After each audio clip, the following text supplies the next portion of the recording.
Bonjour et bienvenue pour ce club expert immobilier. Alors actuellement, les plateaux de télévision sont remplis de vieilles stars du football qui viennent donner leur avis pour commenter la Coupe du Monde de foot. Et bien aujourd'hui, pour ce club expert immo, avec Georges Delataille, nous sommes ravis d'avoir avec nous des acteurs actuels du marché de l'immobilier et pas n'importe lesquels. Alors, on vous donne tout de suite la composition de l'équipe. On ne vous dit pas leur poste. Vous verrez tout à l'heure s'ils jouent en attaque ou s'ils sont sur la défensive. On commence donc avec mon voisin, Jean-Marc Colli, directeur général d'Amundi Immobilier. Bonsoir. Bonsoir. Nous continuons avec Marc Bertrand, président du directoire de la Française REM. Bonsoir. Bonsoir. Daniel Weil, directeur du développement de Primonial REM. Bonsoir Jean-François. Et enfin, Jean Pitois, directeur du développement de Perial. Bonsoir.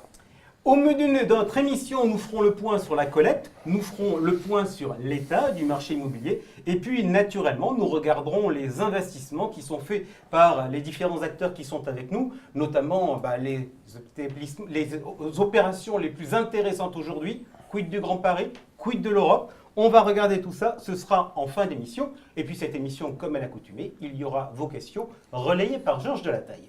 Exactement, c'est comme au foot, les règles ne changent pas, vous les connaissez par cœur. Toutes les questions en direct sont posées, arrivent sur mon écran. On a déjà reçu une bonne quinzaine de questions et nous pouvons aussi les relayer à nos invités en direct. Allez, on attaque tout de suite notre première partie, intitulée Collecte, un atterrissage en douceur, point d'interrogation. Jingle.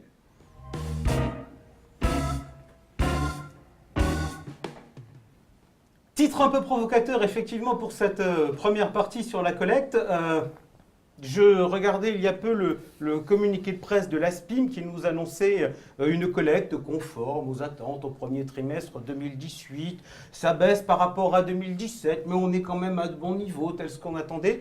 C'est pas un peu tout ça de la langue de bois? Ah ben on va faire un petit tour de table pour savoir comment se comporte la collecte chez les uns et chez les autres. On commence avec vous, Jean Pitois. Très bien.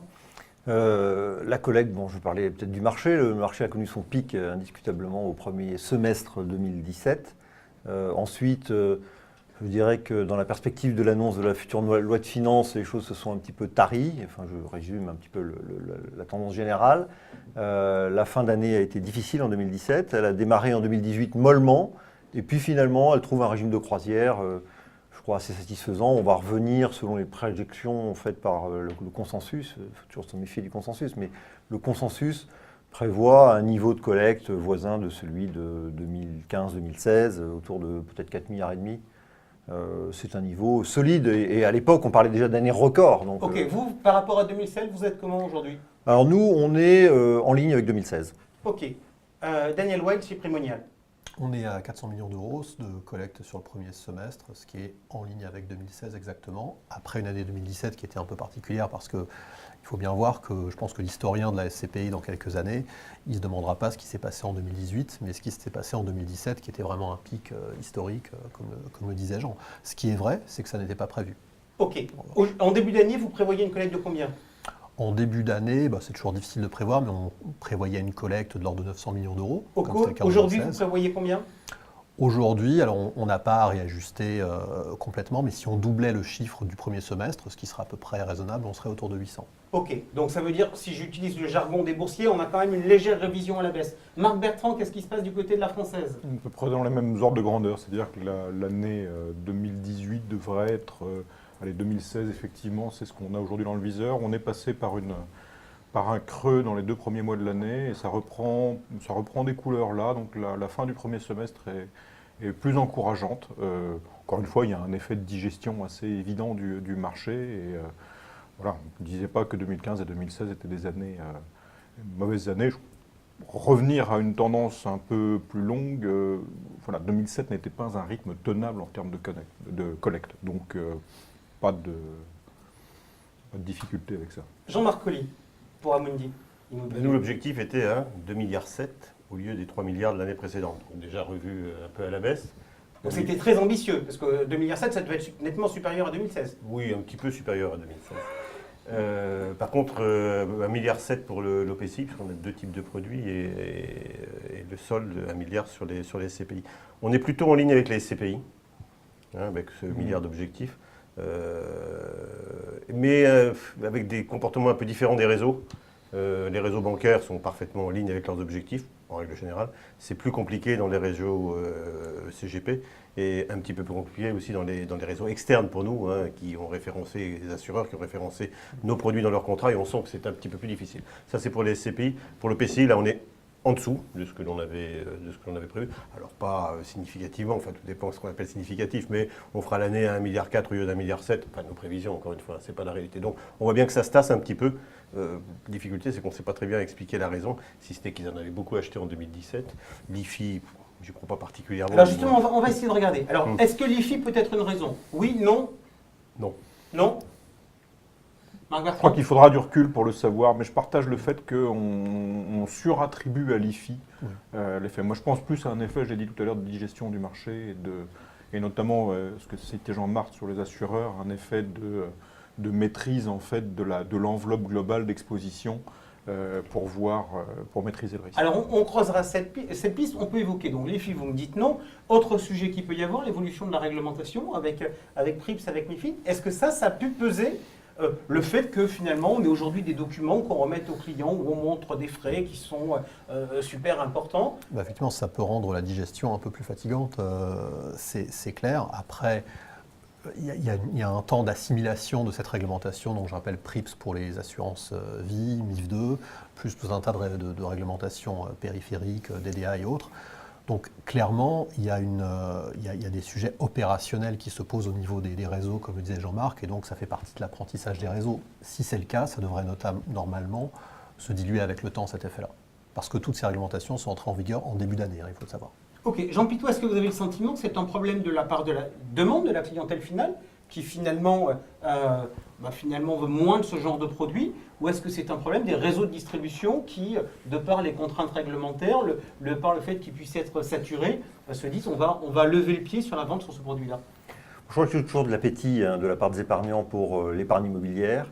Je pense en effet qu'un certain nombre de réseaux, mais aussi bien les CGP que les assureurs vie, que les réseaux bancaires, mettent un petit peu la pédale douce sur la commercialisation de ces produits parce qu'il y a un peu moins d'attractivité fiscale relativement aux autres investissements. En tout cas, c'est l'air du temps.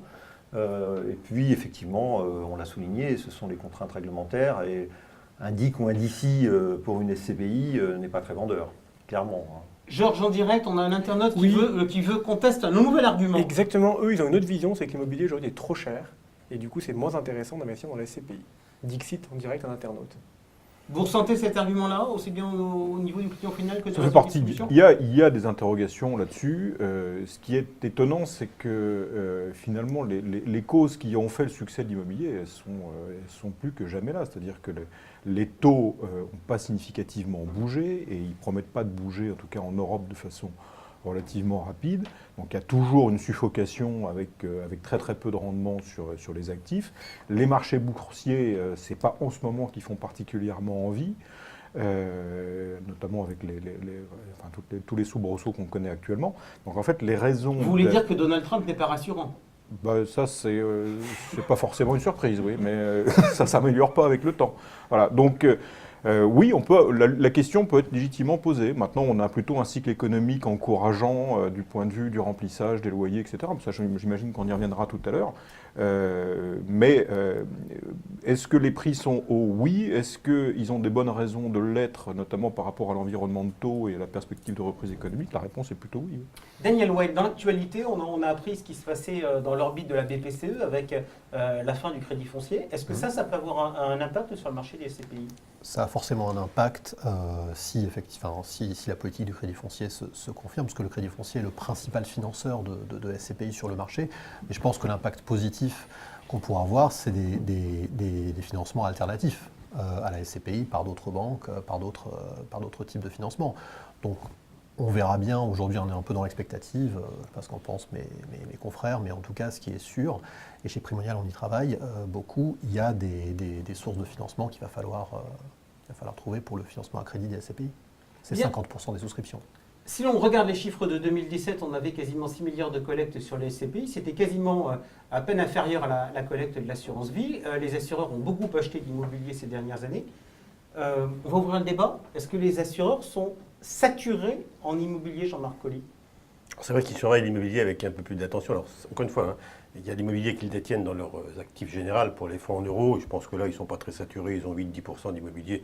Ça va, c'est pas plus. Où ils sont plus préoccupés, hein, c'est par ce qu'ils gardent et qui est affecté à des unités de compte, donc à des clients, hein, les SCPI, les OPCI que l'on a, où ils ont vu les volumes, bien sûr, largement augmenter avec ces années de forte collecte. Et là, bien sûr, reviennent les problèmes classiques qu'ils s'interrogent sur la liquidité des fonds et la liquidité qu'ils auront lorsque les clients demanderont à sortir. Alors, je crois qu'on parlait tout à l'heure de ce qui a changé un peu sur ce marché.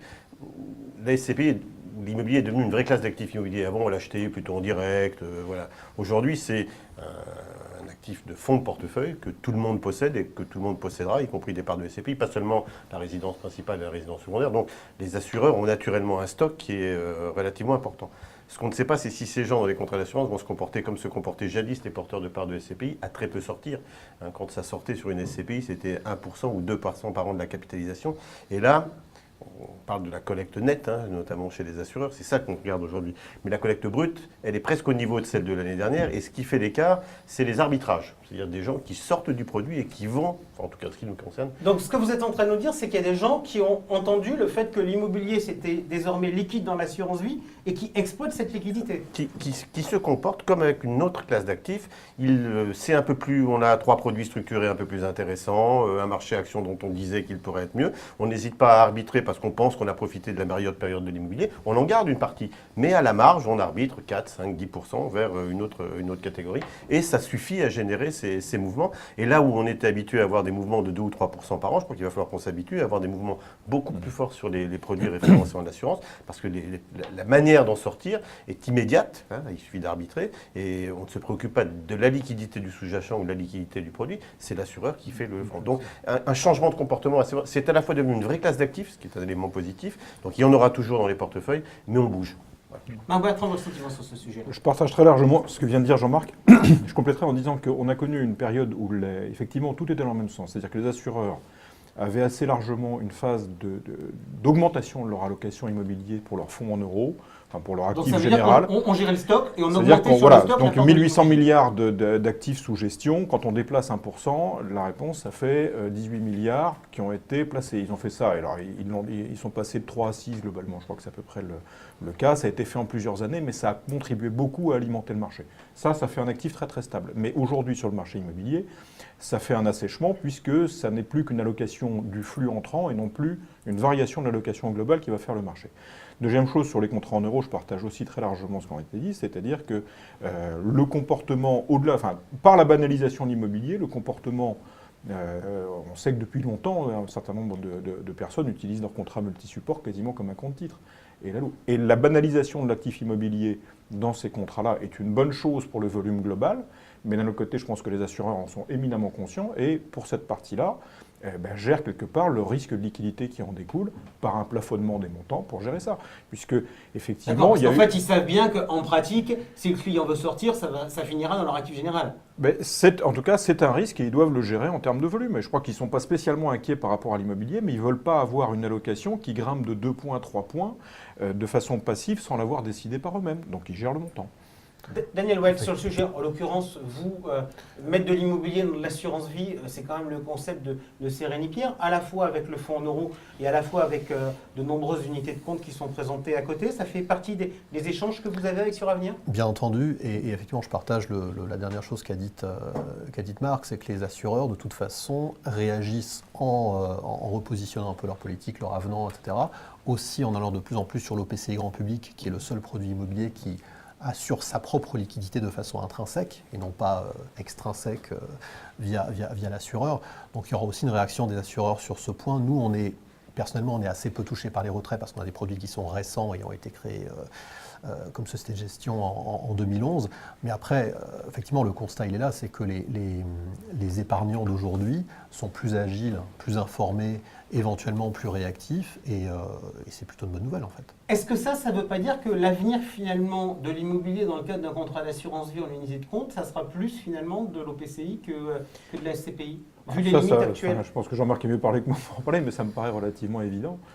Par contre, quelque chose qui nous semble qu'on n'a pas tout à fait fini, et même pas du tout fini d'en tirer les conséquences, c'est quelque part la banalisation des avantages fiscaux que procure le contrat d'assurance vie. Ça va recomposer, pas immédiatement, mais très probablement, ça va redistribuer les cartes de l'épargne, parce que c'était le produit phare qui concentrait pas mal d'avantages, de liquidité, etc. Certains avantages subsistent, mais fiscalement, c'est plus du tout aussi évident que ça n'était. Jean Pitois, pour vous, chez Periel Asset Management, l'avenir de la pierre papier, il est sur quoi? Il est le fait d'être unité de compte de contrat d'assurance vie, d'être SCPI acheté sur un compte titan direct financé à crédit? Je pense que demeureront tous les canaux. Le crédit continue à être une valeur sûre dans l'univers de taux bas d'aujourd'hui. Il y a le démembrement, il y a l'assurance vie. L'assurance vie, c'est plus complexe. La lisibilité n'est pas évidente puisque effectivement un certain nombre d'assureurs s'émeuvent du risque de liquidité, du risque de montée en puissance un petit peu désordonnée de la part de l'épargne immobilière. Pour autant, il y a quelques assureurs qui s'émeuvent aussi de la liquidité plus forte, réelle, des OPCI grand public, qui peut générer justement, auto-générer un comportement de rotation plus rapide des arbitrages que ne le génèrent les SCPI. Donc on est on est en quelque sorte sur la courbe d'apprentissage et on en saura un peu plus dans quelques mois, dans quelques années. Alors justement, sur les mouvements, on a un internaute qui nous interroge. Une internaute qui nous dit qu'il y a de plus en plus de contrats d'assurance vie qui font de la gestion sous mandat, qui utilisent la gestion sous mandat. Est-ce que ce ne sont pas ces fameux mandats qui génèrent beaucoup de mouvements? Est-ce que déjà vous pouvez le voir? Parce que finalement, tout à l'heure vous évoquiez, Jean-Marc Colly, la collecte brute, la collecte nette. Est-ce que vous arrivez à bien tracer, de se dire ça vient de tel assureur dans tel type d'opération, ou est-ce que vous prenez des chiffres en grande masse et on tente de les décrypter comme on peut? En principe, nous on voit les soldes, c'est-à-dire que l'assureur n'achète que ce qu'il a besoin après avoir réaffecté ce qu'il a racheté. Donc on voit le solde net et pas forcément les mouvements. Donc il faut leur demander, essayer de... Alors, tous ne le donnent pas aussi facilement que ça, parfois pour des raisons un peu financières, parfois pour... mais c'est ça, c'est le détail qu'on n'a pas. Donc je pense qu'on a un niveau de collecte, enfin sur les contrats d'assurance, en tout cas sur l'OPCI, c'est surtout pour nous, à peu près identique à celui de l'année dernière, mais un volume de rachat plus important parce qu'on a demandé, on ne comprenait pas cet ajustement, cette collecte nette. Donc je pense que oui, on peut le demander, on peut le suivre, on peut le regarder et c'est pas un secret. Alors, on va dire que c'est un petit secret quand même. Pourquoi? Parce que bien évidemment, que fait l'assureur? Alors là, je vais trahir un secret terrible. Quand il désaffecte une part, il la désaffecte, et puis quand il la réaffecte, il lui affecte les frais qui vont avec quand on souscrit un contrat. Mais comme il ne l'a pas fait chez nous, il les prend sans les avoir payés. D'accord. C'est mauvais pour les assureurs. Ça fait chambre de compensation, ouais. Ça fait chambre de compensation. Donc, encore une fois, c'est normal parce qu'il assure les liquidités, le mouvement, tout ça, il n'y a rien d'interdit là-dedans. Mais voilà. Donc, mais il faut quand même y être attentif. Alors, par contre, dire en permanence, alors c'est vrai que l'OPCI est plus facile que la SCPI, mais dire qu'il est, bien sûr qu'il est liquide, on le gérera de manière à ce qu'il soit liquide, mais il a quand même 60% d'immobilier. Donc, il y a bien un moment où on sera confronté à la réalité de ce qui sera le... Et c'est ça aussi ce qu'on doit nous travailler aujourd'hui, pour rassurer les assureurs, c'est aller voir les assureurs en disant, voilà, si, et il vaut mieux le faire aujourd'hui quand tout va bien, si un jour on doit avoir des soucis de liquidité, comment allons-nous les traiter de manière à ce que vous, assureurs, vous soyez sereins? Et c'est maintenant qu'il faut le faire, et pas demain. Et c'est comme ça, en les rassurant sur notre capacité à gérer, notre capacité à produire la liquidité, qu'on lèvera les obstacles qu'ils ont éventuellement. Alors, dernier point sur les mandats, oui, ça bouge. Bien sûr, dans tous les établissements bancaires, dans tous les gens qui font de la gestion de patrimoine, eh ben on a des gens qui pensent que des actions peuvent aller et les portefeuilles bougent un tout petit peu, pas beaucoup. Cette année, nous ne ferons, c'est n'importe quoi, nous ne ferons que 20% sur l'immobilier, mais on rajoutera un petit peu sur les produits structurés parce que ça nous paraît plus sûr. Alors, ça bouge, mais sur des masses importantes, puisque quand le mandat bouge, c'est tous les portefeuilles qui bougent. C'est pas seulement ceux qui souscrivent. Donc, oui, je pense qu'aussi, encore une fois, l'immobilier étant rentré dans les classes d'actifs qui sont surveillées, elles sont sujettes à ça. Ok, si on regarde ce qui peut finalement ramener du business dans le marché de la pierre papier, vous nous avez dit tout à l'heure, Marc Bertrand, la fiscalité de l'assurance vie se banalise, donc il y a du potentiel sur le compte. Est-ce qu'il n'y a pas une rivalité qui est en train de se créer de manière plus exacerbée entre SCPI et OPCI liée à l'apparition de la flat tax? Parce que finalement, on a de la pierre papier avec aujourd'hui des fiscalités qui peuvent être totalement différentes. Oui. Oui, oui. Le régime applicable aux OPCI, qui est celui applicable aussi aux foncières cotées, pas d'IS et flat tax à 30%, il est très favorable, c'est une évidence. Voilà. Alors après, ça commence à marquer une différence pour des tranches d'imposition relativement élevées. Voilà. Mais il y a aujourd'hui une différence de fiscalité pour un contenu relativement comparable. Donc là, on revient sur le sujet, c'est-à-dire que la SCPI qui permet la déduction des intérêts d'emprunt redevient, on va dire, compétitive avec cette fiscalité-là dans le cas d'un effet de levier assez significatif. Mais ce n'est pas le cas de tout le monde. Ok. La conclusion finalement de tout ça, c'est que la SCPI l'était déjà, mais de plus en plus va être vendue sous l'angle du conseil, et pas seulement des qualités intrinsèques du produit, mais de la structuration qu'on met autour. Avec de la SCPI, on peut faire de la nue propriété, on peut faire du crédit, on peut faire les acheter en part de SCI, etc. On est bien Donc, d'accord en que fait, tout ça, ça le fait hors assurance vie. tout ça, c'est hors Ça veut dire assurance que vie. Mais le mariage, le développement de la SCPI grâce à l'assurance vie, c'est peut-être en train de devenir le passé. non, mais l'assurance vie, c'est un des modes de détention. Mais simplement, la SCPI est un produit extrêmement simple, mais qui se prête à des structurations qui sont extrêmement variées, complexes, etc. Il y a tout un tas de façons d'utiliser la SCPI à tous les âges de la vie d'ailleurs. Et donc, ça veut dire que c'est moins le produit qui va être, à mon sens, présenté au client que le conseil et le modèle économique, patrimonial, on va dire, de la SCPI. Ok. Les modèles économiques. Est-ce que derrière tout ça, vous n'allez quand même pas tous pour vous dire, bah tiens, il faut trouver de nouveaux business, de nouveaux relais de développement, etc. Et de vous dire, mais l'Hexagone, les frontières, elles sont peut-être un peu petites. Il faut peut-être aller voir ailleurs. Laurent Fléché, qui vient plus sur notre plateau, pourquoi? Il est au Luxembourg.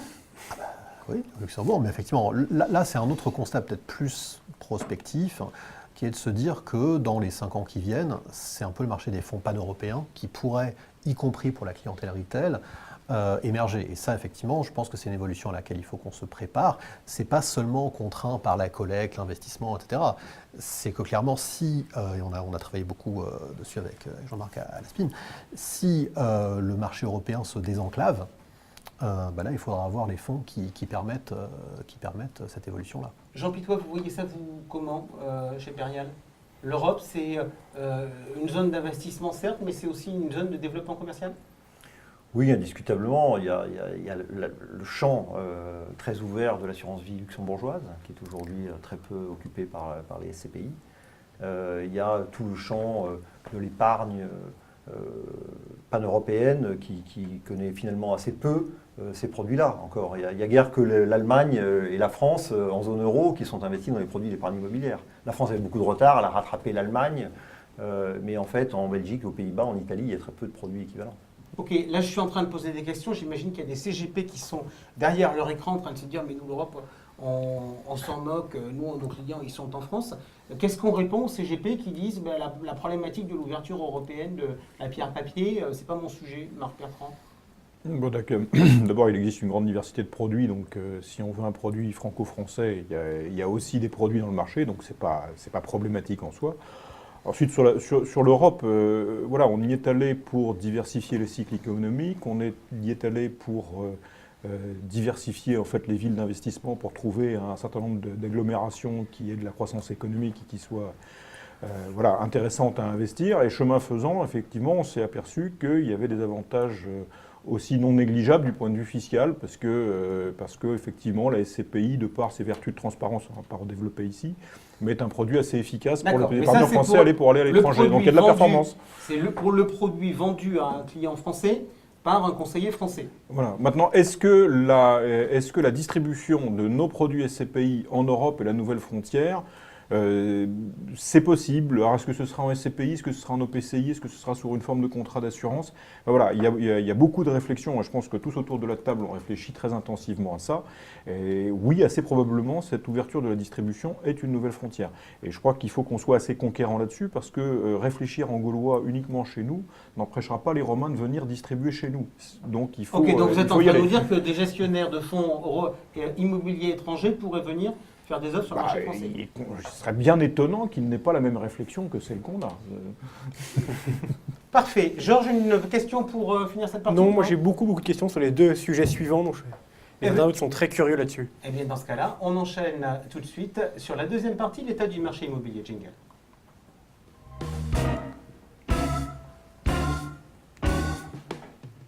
Allez, l'état des marchés immobiliers, ça va nous amener à parler de taux d'intérêt, ça va nous amener à parler de la situation économique. Où en est-on sur le patrimoine existant? On ne va pas regarder pour l'instant les investissements, on va regarder le patrimoine existant.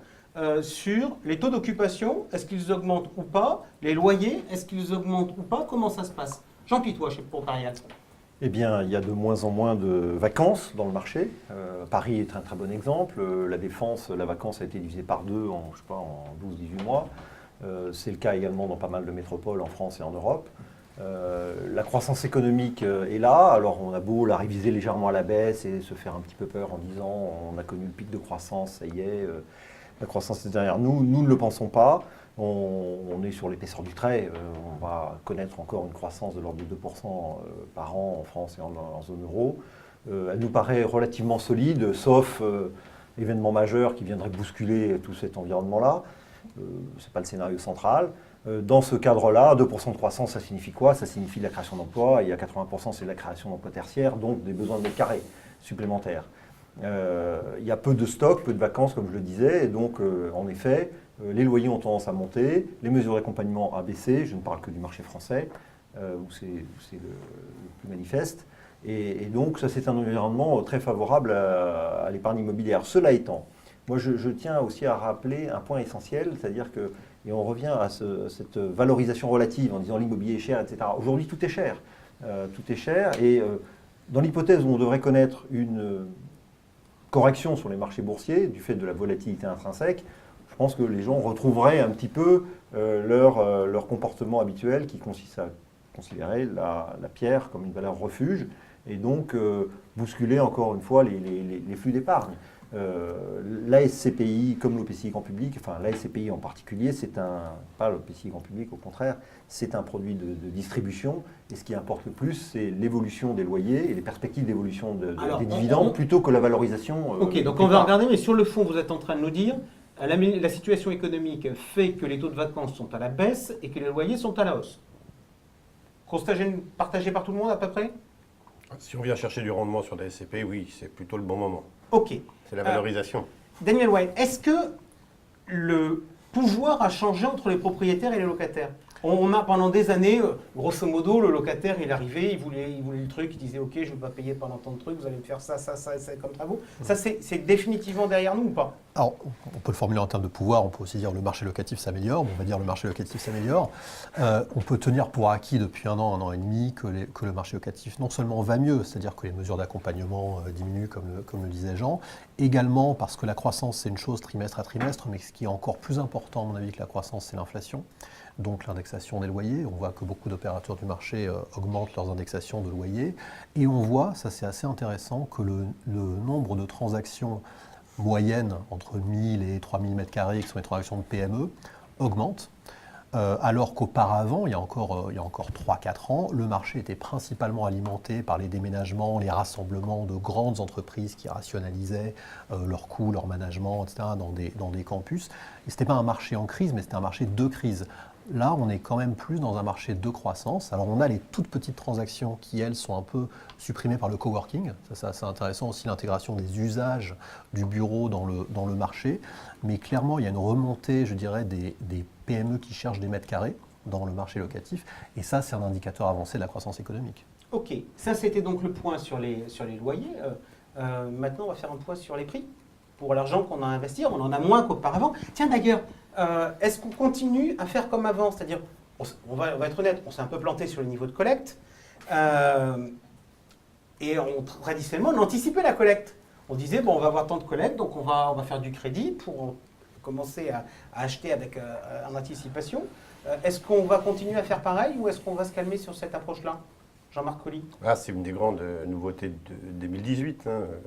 Pour arriver à faire coïncider l'entrée en jouissance de nos associés et l'arrivée de l'immeuble, il fallait qu'on prenne un petit peu d'anticipation, parce qu'il faut aller 6 bons mois pour acheter correctement un immeuble.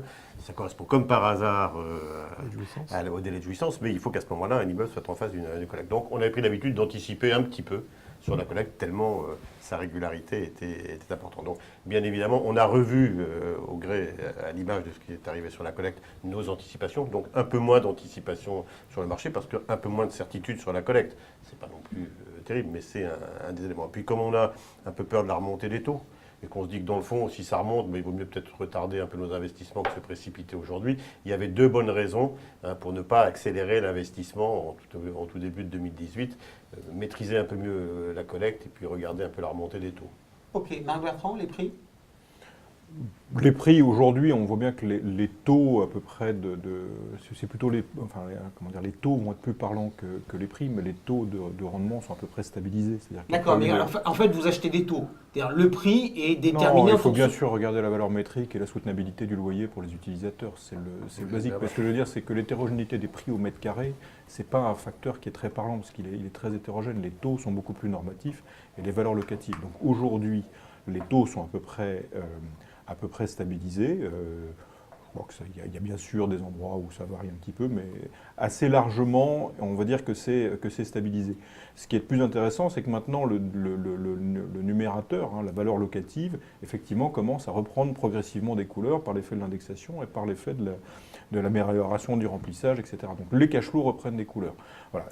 Pourquoi je dis ça? Parce que derrière, si on met une petite variation, comment dire, des taux d'intérêt qui accompagneraient une croissance, c'est-à-dire un léger resserrement de la politique monétaire, ce qui est quand même clairement ce que souhaite la Banque Centrale Européenne, on peut anticiper que l'effet prix serait faible à nul parce que ce serait juste l'effet inverse de celui qu'on a connu pendant quasiment 10 ans, à savoir baisse des cash flows, baisse des taux, qui a eu un effet compensation sur le prix. Si en sens inverse, on a ce phénomène à peu près symétrique, on pourrait traverser un grand cycle avec une quasi-stabilité des valeurs. Bon, la vie est rarement linéaire, maintenant, il faut être assez lucide, mais en tout cas, dans une variation mesurée des taux, l'effet assez probablement sur les taux immobiliers, l'impact prix immobilier pourrait être relativement faible. Est-ce qu'aujourd'hui, il y a encore des opportunités sur le marché du bureau? Ou est-ce que finalement, le bureau traditionnel, c'était l'immobilier de la décennie précédente? Mais le bureau, c'est pas forcément un marché d'opportunité seulement, c'est un marché d'allocation, parce que le bureau, c'est l'actif le plus liquide. Donc il faut en avoir, et surtout c'est un marché d'actifs qui ont des qualités intrinsèques, même quasi indépendantes du locataire, ce qui n'est pas le cas pour toutes les classes d'actifs, etc. On travaille beaucoup nous sur la santé, etc. Il est évident que le poids du revenu locatif par rapport à la valeur du foncier est différent dans le bureau. Nous on est je crois que c'est le prochain sujet, mais on est très présent en Ile-de-France et dans le Grand Paris Haute pour la partie bureau. C'est indispensable d'en avoir. En revanche, je dirais que le bureau ne coche plus toutes les cases. Jusqu'à il y a 4 ans, disons, le bureau cochait toutes les cases. Cash flow, valeur, liquidité, profondeur, etc. Aujourd'hui, il ne coche plus toutes les cases, donc il faut d'autres classes d'actifs pour cocher les cases qui manquent au bureau. Bien. La question que vous vous posez, vous exécutez, on vient de faire un point sur le marché, amélioration, baisse des taux de vacances, amélioration des loyers. On vient de voir que les prix, les taux étaient arrivés à certains niveaux, mais que ça bougeait pas tant que ça. Marc Bertrand nous dit même qu'on pourrait rester à haut niveau pendant un certain temps. Vous vous posez la question. Quid des distributions qui vont être servies à vos clients? Est-ce que si la situation s'améliore, ça veut dire qu'on va distribuer plus? Est-ce que ça veut dire qu'on va provisionner plus? Comment vous voyez? Oui, Georges? Oui, pour rebondir, on a hausse des loyers. Est-ce que ça veut dire hausse des rendements? Alors, je nuance juste pour celui qui nous pose la question. Je différencie bien la distribution, c'est-à-dire la somme en euros, du rendement, qui inclut un autre élément qui est la valeur de la part. Tout à fait. Donc, si on part sur la distribution en euros, vous, Jean Pitois sur Perial, quelle est votre vision des choses? Alors, bon, l'immobilier, par la nature de sa construction et de la structuration du marché locatif, notamment, les effets se diffusent avec une certaine inertie, ne serait-ce que les baux, 3, 6, 9 ans, pour l'exemple des baux commerciaux français. Donc, effectivement, le mouvement est enclenché, il ne va pas se voir là, effet immédiat. Mais la tendance, effectivement, depuis plusieurs années, on avait une réduction des dividendes et un tassement des taux de rendement servis. Je pense que ce mouvement est derrière nous, que 2018 devrait globalement marquer une stabilisation et que vraisemblablement, en 2019, il devrait y avoir une remontée en tendance, en euros et en pourcentage. Ça sera le cas chez Perial en tout cas. Daniel Weil? On partage le constat, ça dépend également du cycle de vie de la SCPI elle-même.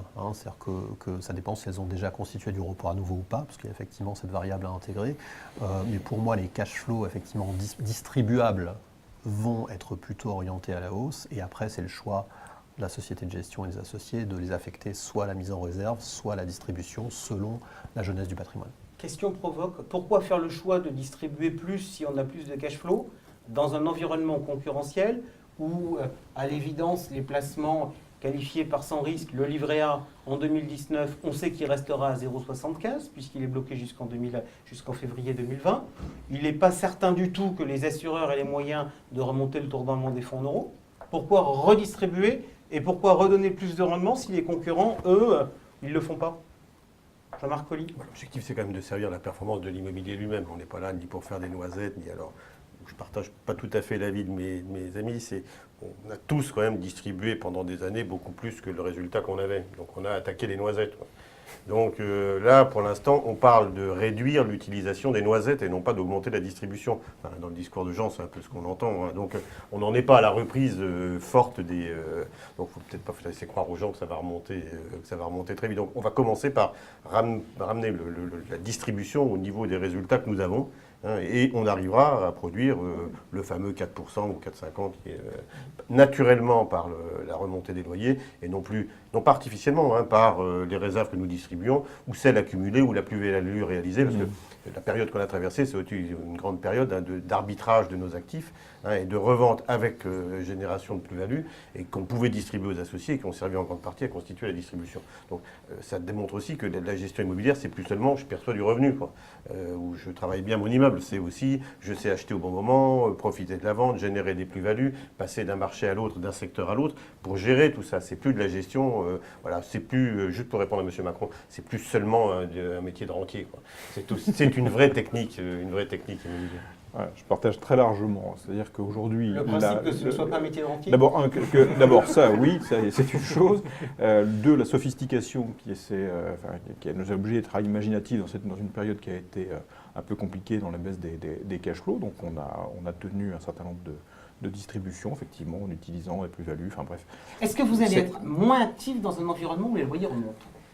Non, c'est plutôt comment la grande question, comment capter la hausse, comment en faire profiter, comment travailler sur les patrimoines, comment orienter les réinvestissements qu'on peut avoir dans les immeubles vers les meilleurs endroits pour en tirer le maximum. Enfin, plus que jamais, il faut être très tactique dans la gestion pour tirer le meilleur de l'environnement. Et justement, quand l'environnement bouge, et il bouge à plein d'égards, en termes de cycle, mais également en termes de positionnement, de nature de la demande des entreprises, le marché bouge très très vite sur tous ces secteurs-là. Regardons sur l'économie, une croissance de 1,7%, en fait, il y a peu d'entreprises qui font 1,7% de croissance. Il y a des entreprises qui déclinent et il y a des entreprises qui croissent très très vite. Et bien sur le marché de l'immobilier, toute proportion gardée, c'est un petit peu pareil. Il y a des formats qui marchent, des formats qui déclinent, et il faut être très tactique dans notre allocation et faire bouger le patrimoine. Ok, Georges, une question? Non, je propose plutôt qu'on passe à la partie suivante, parce que là, il y a vraiment 15 questions. Je suis désolé, je mets un peu de pression, mais il reste 10 minutes. Georges, je peux faire une question? Bien sûr. Les expertises à la fin de l'année, ça va être comment? Alors, je vais faire la réponse. J'en veux un peu, encore une fois, nos amis experts. On leur a expliqué pendant toute la période où les taux baissaient, s'il vous plaît. Décidément, ça aurait été la fête de tout le monde aujourd'hui. Les assureurs se sont pris une couche tout à l'heure. Maintenant, ça va être les experts. Vas-y, mets le bouchon. Tu m'as dit pas de langue de bois. Ah, mais ça, de toute manière, c'est toujours un principe chez moi, pas de langue de bois.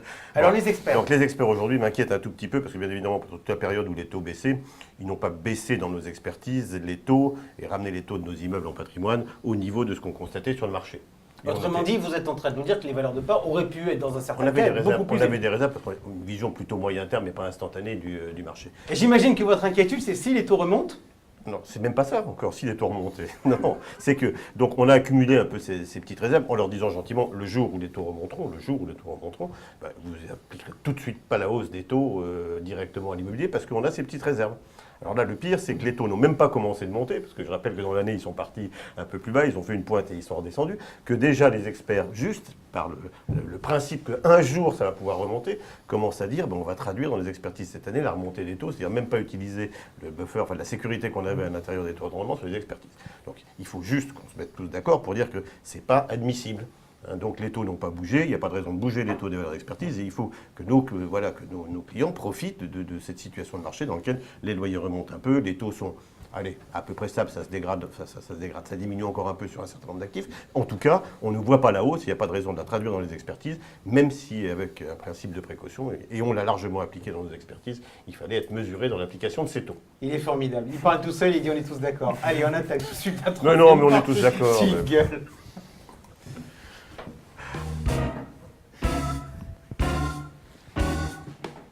Allez, dernière partie, on fait le point sur vos investissements. Periel, même si j'ai vu, tiens, j'ai reçu un communiqué de presse aujourd'hui annonçant des investissements aux Pays-Bas, mais votre grand leitmotiv, ça reste aujourd'hui le Grand Paris? C'est les deux. Nous, notre leitmotiv, c'est, pour reprendre ce que disait mon ami tout à l'heure, c'est l'allocation et la sélection, le discernement des actifs, des types d'actifs et des métropoles dans lesquelles il y aura de la croissance et de la croissance de loyer en particulier. Et donc aujourd'hui, nous on se concentre sur une vingtaine de métropoles en France et en Europe où se capte l'essentiel de la croissance du PIB, de la création d'emplois, de la création de valeur. Donc alors notre dernière acquisition, c'est effectivement une troisième acquisition à Amsterdam, aux Pays-Bas. Marc Bertrand, qu'est-ce qui vous plaît aujourd'hui? J'ai bien compris, tout à l'heure, vous nous avez dit, il va falloir être très tactique, il y a des types d'actifs qui fonctionnent bien, etc. Ça veut dire qu'on ne va pas être dans les grandes masses, mais on va vraiment dans une très grande sélectivité des projets. Alors, dans les grandes masses, on a chevauché deux très grands cycles, un d'inflation, deux de grandes baisses des taux, qui ont créé de la valeur de façon relativement passive. Je mets ça vraiment entre guillemets.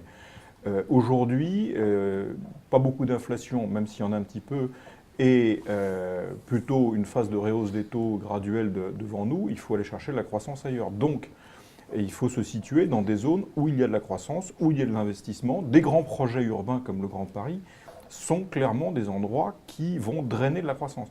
Et attention d'ailleurs, pas partout. Il faut regarder par exemple une zone comme le Grand Paris, et de façon offensive, mais aussi d'un point de vue d'arbitrage dans nos patrimoines, parce que la valeur, elle se déplace au sein des zones. Et là, je reviens sur ce que je disais, il faut être très tactique là-dessus. Il y a des endroits dans le Grand Paris qui n'ont de Grand Paris que le nom et qui ne vont pas avoir de valeur. Il faut plutôt en sortir, et d'autres sur lesquels ça va se cristalliser et il faut plutôt investir. Daniel Way, pardon. Je l'ai fait pour aujourd'hui. Voilà, il y en a un par jour qui le fait, aujourd'hui c'est vous. Et bref, Sinclair. La dernière acquisition qu'on a faite, le communiqué est paru aujourd'hui, je crois, c'est l'Université de Madrid, loué avec un bail long. Et d'une façon générale, on a été très européen au premier semestre, avec du résidentiel à Anvers, avec également de la santé, des EHPAD en Allemagne. Donc effectivement, on a été assez moteur, je dirais, dans la diversification vers des actifs, un peu plus de rendement pour ce premier semestre. Ok, il y a un truc qui est toujours étonnant, vous êtes quasiment le seul à nous parler de résidentiel.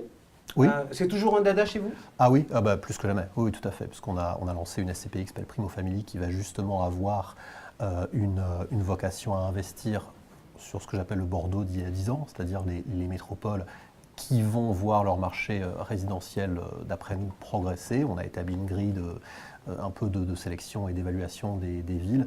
Et effectivement, d'une façon générale, en immobilier, où est-ce qu'il y a de la valeur à capter aujourd'hui, alors que les taux pour tous les actifs sont bas, clairement.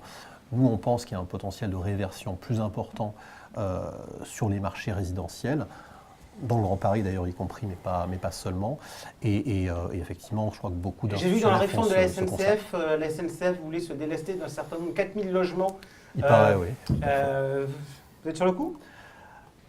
Je ne suis pas sûr d'avoir le droit de le dire. En tout cas, ce qui est certain, c'est que d'une façon générale, moi je crois qu'on va passer d'un marché du résidentiel dominé par les particuliers qui achetaient via des dispositifs de défiscalisation à un marché résidentiel comme dans les autres pays européens, parce que c'est jamais qu'une normalisation, où sont les institutionnels qui vont détenir de plus en plus, une plus grande part, je dirais, du marché résidentiel. Et ça va changer beaucoup de choses, à mon avis, dans les prix et dans la linéarité des loyers. Jean-Marc Colly, on a entendu parler d'Europe, de Grand Paris. On fait tout. Non. Europe, oui. On est sûr d'avoir des pays dans lesquels on a des investissements, même s'ils ne rapportent pas beaucoup, mais sûrs. Allemagne, qui est le principal pays où les taux quand même baissent de manière terrible. On a des taux en Allemagne qui sont inférieurs à ceux des immeubles que l'on a à Paris. En bureau, En bureau, ça donne une petite idée du secteur. Après, si on veut chercher un peu plus de taux, il y a des économies périphériques des pays relativement forts, Benelux, Pays-Bas, Autriche, dans lesquels on trouve des taux un peu élevés pour des économies assez comparables. Qui c'est qui te fait marrer? Pardon. Et puis après des pays où la croissance des loyers, puisque ce sera le nouveau moteur de la santé immobilière, va être sans doute un peu plus forte que dans d'autres secteurs. L'Espagne, bien sûr, le Portugal, La France, d'une certaine manière, hein, à condition qu'on arrive avec nos baux à les retranscrire, ça c'est des pays dans lesquels la croissance des loyers va venir. Donc on a cette vision, d'une part européenne de l'investissement plus en bureau, et puis de la diversification sectorielle. Oui, sur du résidentiel, on ne dira rien sur la SNCF, on aura le résultat bientôt. Pardon, mais de l'hôtellerie... David sera acharné. Non, pas acharnée. Elle est déjà acharnée. Elle était déjà. Non, bien sûr, de la diversification, mais sur des choses, voilà, pourquoi pas des campings pour certains, des parcs d'activités pour d'autres. Je crois mais ça ne reste, encore une fois pour nous, hein, que de la diversification.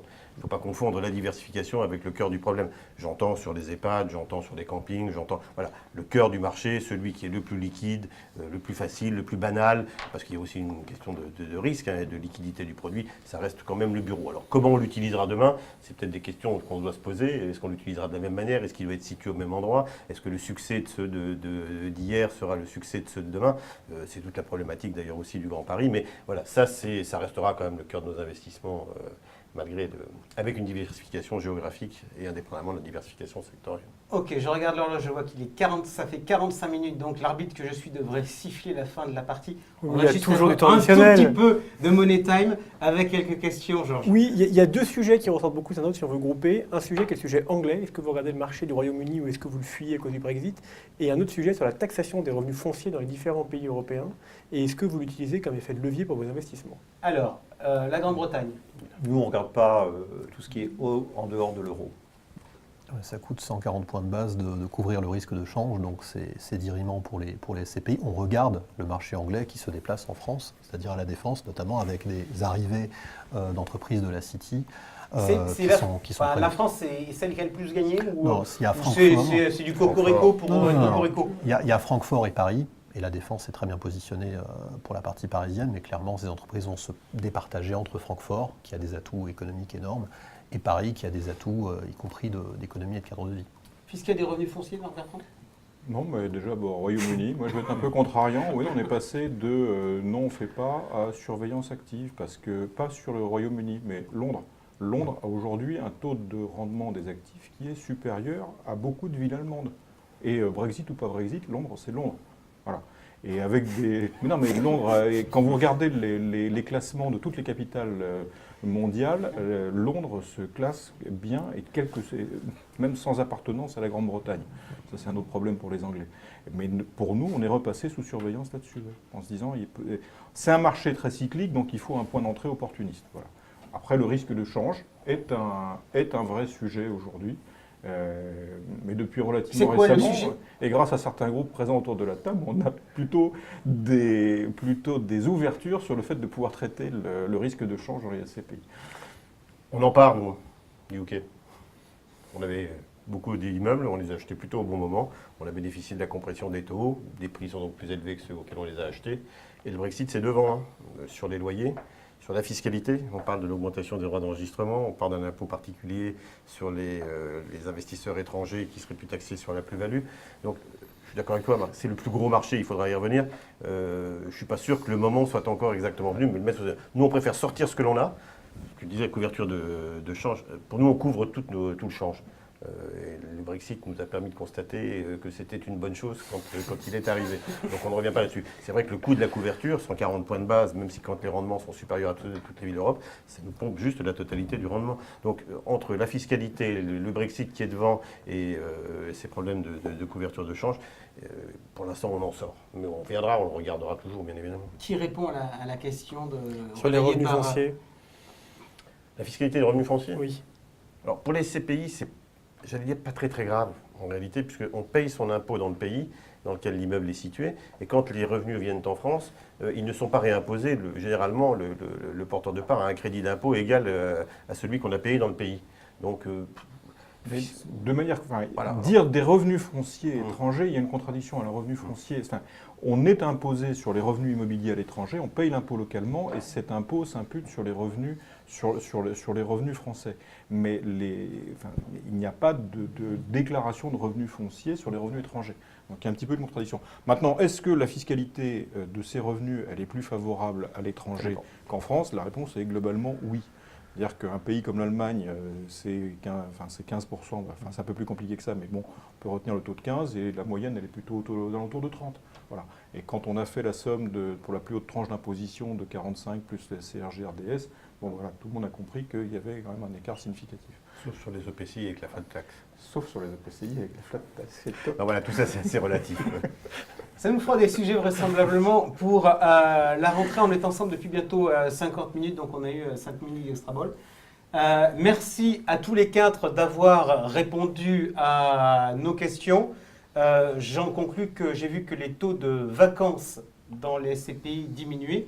Et pour ces chats, ça va être bientôt l'heure des vacances, Georges. Exactement, c'est la fin de la saison. Pour continuer dans le foot, on peut ranger nos crampons et vous retrouver début septembre pour une nouvelle saison avec de nouveaux crampons.